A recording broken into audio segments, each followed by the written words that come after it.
I switched cameras, so this is either going to be the first video in the whole series of this project, or it's just going to be a continuation of this. So I started out with some plate steel. This is part of an old shelving unit, and it's about a 1/16 of an inch thick. And I used my grinders and cut-off wheels and flapper sander discs to get the metal to where it is now. Now, it doesn't have to be exactly the way I've got it laid out here, but basically this is a 5-inch square for the base, and this is about 110 degrees here. It may or may not have lost a little bit on that angle when I was trying to get all 4 pieces here to match. That was the critical key in this whole process.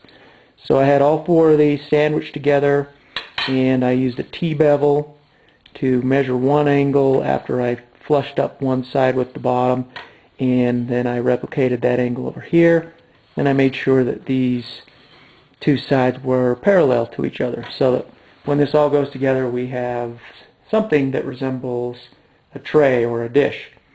You can see here I've got 4 lug nuts. When I first started this I had 3 that were the same size and 1 that was a little taller, but then I found this one, got digging in the junk bin a little deeper, and found him, and he's the same height as all of these. So these will be welded to the bottom side of this being the bottom side, and they'll get welded. Those will be the feet.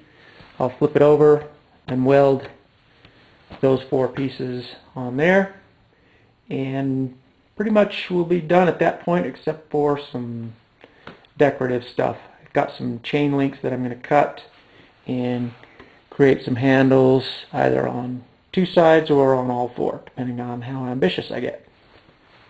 So we'll check back in a minute.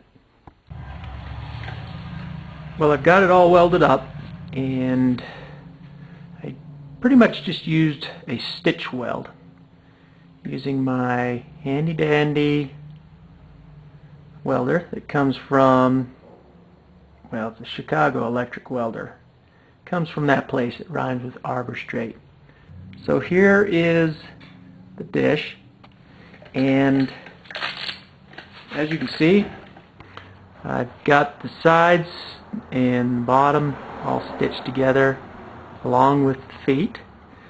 Now, I built a little jig right there to kind of help hold all of the sides together while I was doing the welding, and of course it doesn't fit now because as you weld the metal expands and it warps, so on. And then I piled up some wood underneath it to help me place this bottom piece in while I made these welds. And these are just basically tack welds, single spot.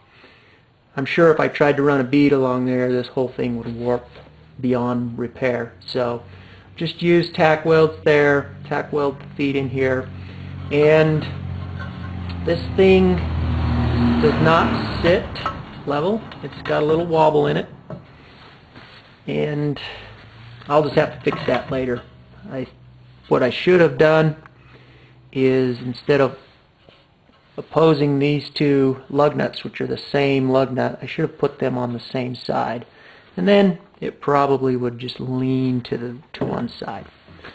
So there it is. At this point I'm going to cut out some emblems over here, not out of this piece of metal, but out of scraps of this, and I'm going to try to make them resemble the Ford logo, the oval, and the bow tie for the Chevy, and see if I can whittle out a Dodge Ram to put on one side, and then maybe finish it up with the Jeep grill.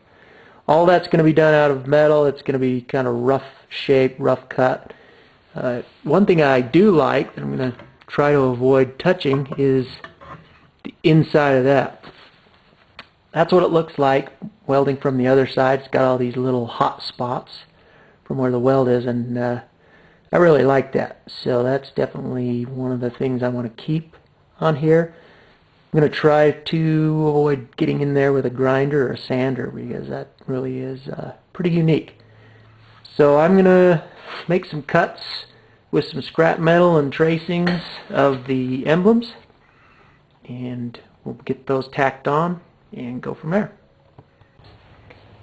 So we've gone from concept to final product, and all the damage left behind. The next step is going to be take these emblems and weld them to the sides of the box, like so. Then, if there's room, we'll put some handles on it, and we'll be all done. Well, the tray's finished, except for this.